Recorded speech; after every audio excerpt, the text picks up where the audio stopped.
Mr. Procaccino, by his juggling of dates, implied that the anonymous people on his list are now on a city payroll. This is false. The Corona program that Mr. Procaccino is talking about was ended last June before the summer began. No city money has been going to the Corona Youth Satellite Program for at least 4 months. Second, Mr. Procaccino said that this kind of program lowered the morale of the police department.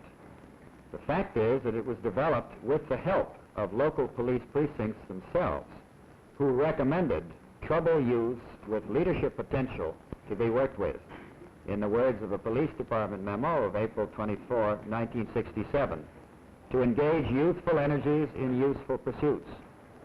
Mr. Procaccino said that New York City hired troublemakers to buy them off. This is false. In 1967, we began an intensive, open, public, high-risk program to reach the most unreachable of our youth. We committed ourselves in advance to going into the worst neighborhoods of the city to see if young people with leadership ability could be weaned away from a life of crime into constructive neighborhood work.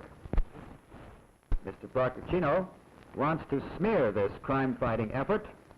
He would give back these youths and turn them up for lost. He would turn his back and do nothing, while they turned their back onto crime, back to narcotics, back to a life which makes our streets and neighborhoods unsafe. Such is the measure of Mr. Procaccino's compassion. Such is the nature of his understanding about how to fight crime.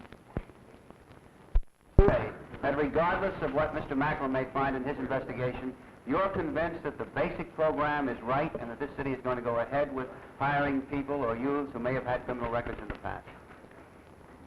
We think that rehabilitation programs that are designed to help persons who have been in trouble are important. A couple years ago, Senator Robert Kennedy and I announced jointly the development of a new program in Rikers Island, which is the city detention center, funded by federal money. Queen's a mistake. No.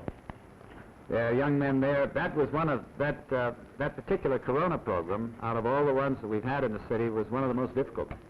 It was one of the programs that we had the least success with. Don't forget that this is a program that involves young men in their early 20s, the average age is around 20, with leadership potential, somewhat equivalent to the what we call the crew chiefs in the Neighborhood Youth Corps program. They're paid comparable rate, somewhat comparable to the summer youth worker. And these persons, for the most part, are persons who have turned their back on a life of crime, who have ended recidivism. They've stopped the revolving door business of in and out of jail, and they're turning their energies into useful programs for the city. There are some losses in this. There are some who were not rehabilitated. There are some who've gone back to crime.